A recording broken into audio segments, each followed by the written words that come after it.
So Dylan Borland, this is not the first time we've had this conversation, and it's not the first time we recorded this conversation.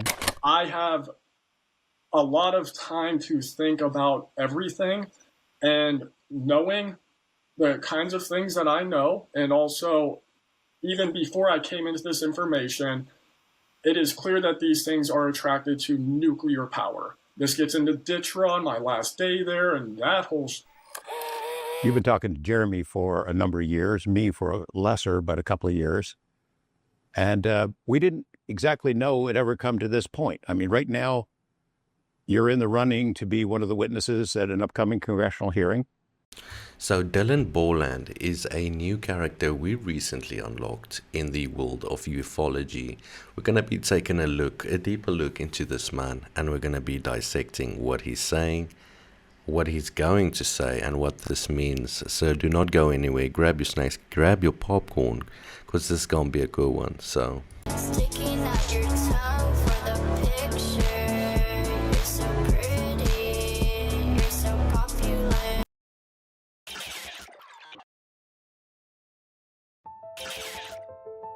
My name is Dylan Borland, a former 1N1 geospatial intelligence specialist for the United States Air Force in an active duty enlisted capacity from 2010 to 2013. I'm a federal whistleblower, having testified to both the ICIG and ARROW with direct firsthand knowledge of and experience with craft and technologies that are not ours and are reportedly operating without congressional oversight. Because of my direct knowledge of the reality of certain legacy UAP programs, my professional career was deliberately obstructed, and I have endured sustained reprisals from government agencies for over a decade. During the summer of 2012, my team was on standby for weather, and I returned to my barracks on base, and at approximately 0130, I saw an approximately 100-foot equilateral triangle take off from near the NASA hangar on the base. I was under this triangular craft for a few minutes, and then it rapidly ascended to commercial jet level in seconds, displaying zero kinetic disturbance, sound, or wind displacement. Some years after that experience, I was further exposed to classified information from the UAP legacy crash retrieval program through a sensitive position I held within a special access program. The future of humanity is one which we either travel to the stars or regress to the Stone Age with this technology. My career has been to deliver critical information to decision makers. Your role as elected by your representatives is to act on it. The time to act is now. Thank you.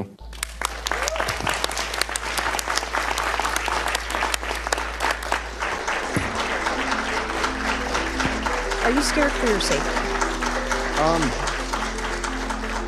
That's a complicated question. If I say the wrong word, technically I can be charged with espionage. Espionage is a death penalty.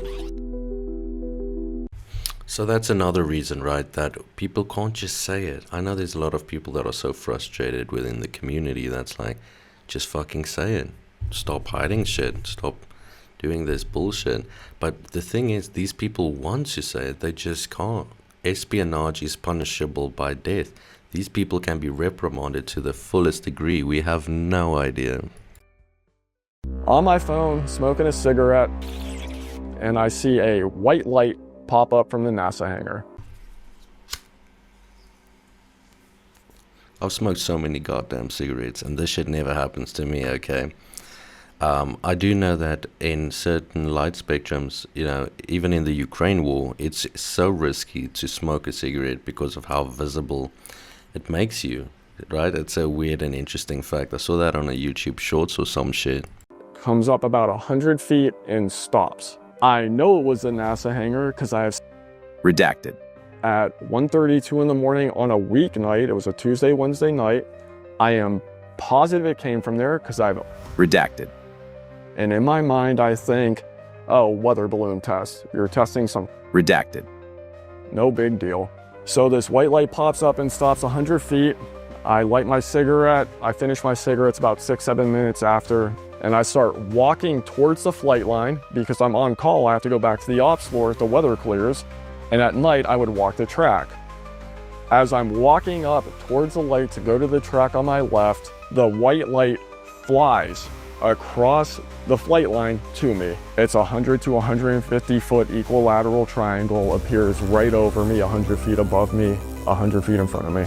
The triangle had black metallic flake paint I'm a car guy, and it looked like that expensive, like classic look, like you could see the light glisten off of it. Equilateral triangle, I could only see the bottom in angles. It was a 90-degree right angle all around.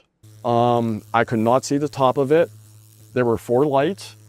One smaller light on each corner, and then a larger second light, which was 2 to 3 times the size of the corner lights. And in my estimation, it was about the size of a small size sedan. So like a Nissan SER Sentra, Nissan Altima, that was at the center. What was odd though, is that when I'm looking at it, the way I have tried to describe it, and words cannot describe it because it's so wild seeing, is imagine taking a picture of the James Webb Telescope where all those colors of galaxies are out there.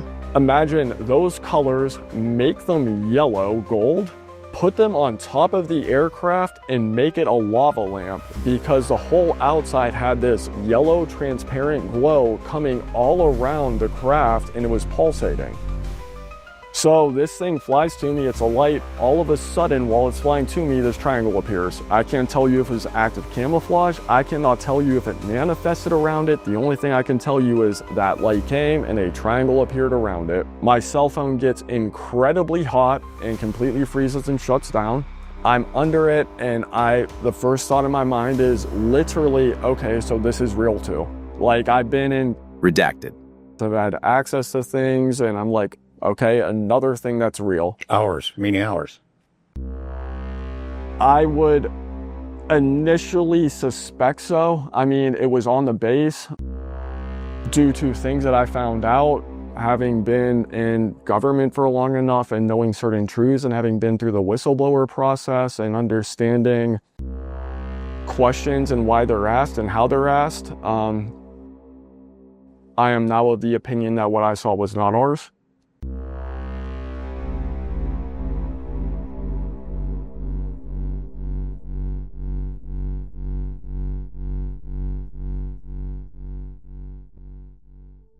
So you have direct knowledge of UAP being actual craft of unknown or non-human origin. From your official capacity of work, you have some direct knowledge of that? 100%. Not only do I have it, I testified to it, I provided materials proving it, and it was proven to me that what I provided was in fact true. Who did you testify to? List them out. Senate staff, House staff, Arrow, and the ICIG. Under oath. Under oath. FBI was there. The ICIG was there. The DOD was there at points in time. Staff members from Armed Services, Intelligence. Basically, I went through the whole kit and caboodle to tell the truth and get this on record, because I have grave concerns for what is happening to people. Is there something else in between that thing that you saw that went, other experiences, things that you saw either as a citizen or while working for the government that you want to share with us? There are many. I think as of this time, what I will say is this. I have direct first-hand knowledge and exposure to crash recovery, reverse engineering, integration of technology into Redacted. as well as the most important piece of technology on the planet, and it's not the craft themselves. It would be the power source. You can make that assessment yourself. So, it seems that Stephen Greer might not be that crazy after all. I mean, this is giving him quite the bit of credibility, because he's been talking about, for all these years in all his movies and documentaries, about free energy and, you know, new revolutionary technologies being shelved because the current ones would make way too much money. Just like cancer. If you cure that shit, no more money for the company supplying the specific drugs that are available right now. And the drugs that are available right now, that's very profitable. Keep funding, you know, for us to stay where we are. It's a shame, and I really hope things change, guys. But while I'm talking to you, goddamn, let's just take a second to thank our sponsor, which is the channel itself, because we don't got no sponsor, we're doing it ourselves, okay? So make sure you subscribe, notifications on, leave a like, share, that helps a lot especially. But yeah, anything, because the channel and these topics tend to not be pushed as much. be suppressed, and the only way to get through and past that is but for you guys to help out with all the interactions. And yeah, Patreon is down below. You can support for as little as $1, which is less than you tip your waiter.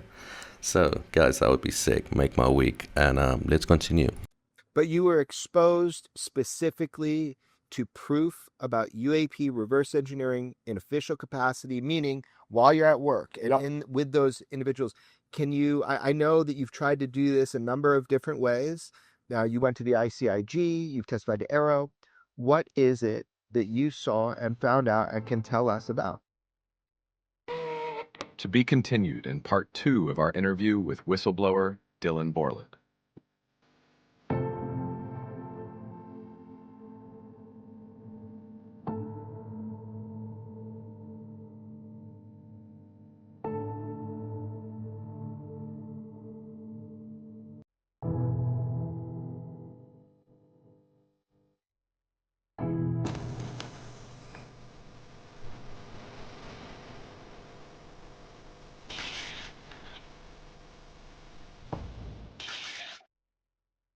So you know sure as fuck I'm excited for part 2. Are you?